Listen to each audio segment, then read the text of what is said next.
Hello, my lovelies, my goddesses. This video is going to be all about vampirism as an archetype of the dark divine feminine. We're going to focus on emotional mastery. The title is Unlock Your Vampiric Power, Emotional Mastery and Dark Feminine Energy.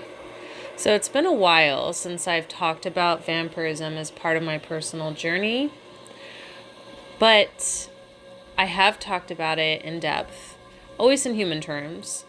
Energy vampires, nature vampires, sanguine vampires. If you're curious about these topics, definitely visit some of my older videos. That being said, people consume life force in different ways. I've never approached vampirism as an archetype of the dark divine feminine until now, even though I've been aware for a very long time that this is the case. Because beyond the ways people drain or feed on each other, there is a feminine force that mirrors the vampire. The part of ourselves that withdraws, consumes, detaches, and resurrects itself through the void. So in popular culture, vampires are sometimes shown switching off their feelings, like in, for example, the Vampire Diaries. And this is symbolic. It represents something far deeper. The something that all vampires must know how to do, and that is the ability to master your own emotions, to let go of what no longer serves you without repression. This is not numbness. This is not caring. This is alchemy of the soul. It's the ability to allow something within us to die, such as grief, obsession, fear, so that new power, clarity, and desire can emerge. This is the dark feminine vampire archetype. Sovereignty over your inner life and your energy. This archetype is embodied most strongly through Lilith, who is the queen of demons, the mother of succubi, and the very first vampire in many traditions. I know that I've spent a lot of time talking about the 7 Greek goddesses and them as archetypes within. Lilith isn't part of the Greek goddess pantheon. She's actually much older than this. But she is part of the divine feminine archetype who represents what is often repressed into the shadow. The demons of the Qliphoth, as I have said before, especially through my old Patreon, but also I've mentioned in passing on this channel, are not evil. They are archetypes that we push into the shadow. The parts of our psyche that we fear, deny, or exile. And what Lilith teaches us is to reclaim that power, to honor our hunger, our desire, our magnetic force, without apology. In my personal Qliphothic initiation through the Tree of Death, where I went through all of those Qliphas, shells or spheres, I learned this.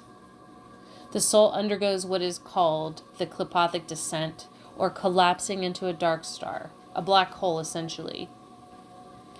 This is symbolic of the vampire's ability to absorb and detach, to create a self-sustaining energy field. When mastered, nothing outside can drain you. Nothing outside can take from you. You are the master of your reality, or should I say the mistress of your reality, the goddess, the empress. Everything drawn to you is aligned with your essence. This is the teaching of vampirism as a dark feminine power. The ability to consume, to transform, and to magnetize. The vampire archetype shows us how to hold desire and power without being consumed by it or being consumed by anything outside of us. and without consuming recklessly.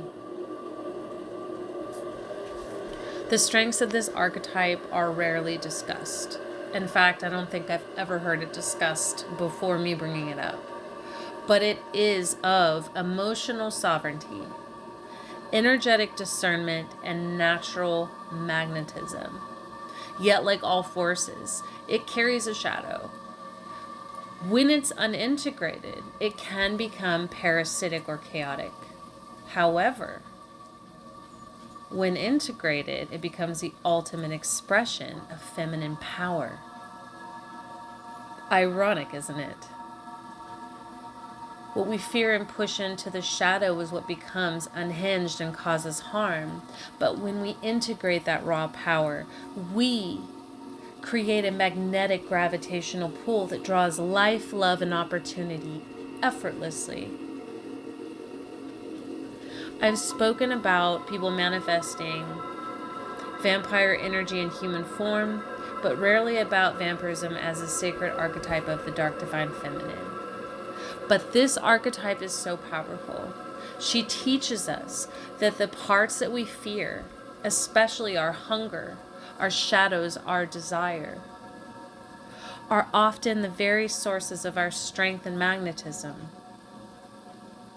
So today I return to vampirism not as folklore, and I never have, but I do return to it as a dark feminine alchemy.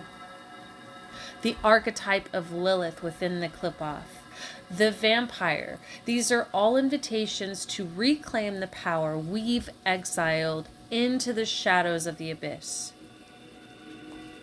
To master our emotions, to claim our energy or reclaim our energy, to radiate magnetism from the void within.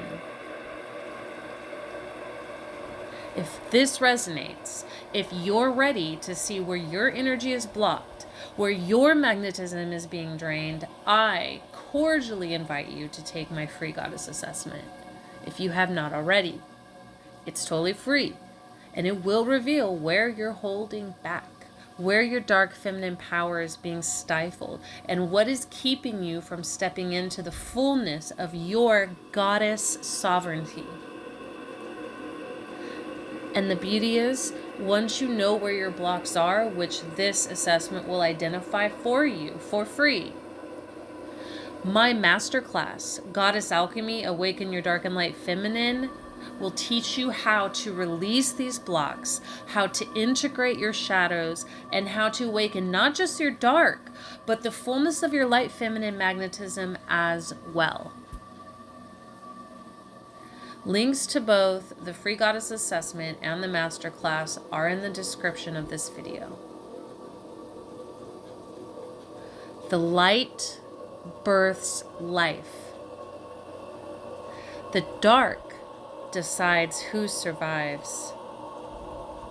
And all come from the void or the womb of the great mother within and without. So when you master the dark and the light, you become unstoppable. Take the first step. See where you're blocked and begin reclaiming your power today. Don't wait because spots are limited. If you liked this video, please show me. Like, subscribe, share, comment below. I fucking love this. Thanks for tuning in, Goddess. Until next time.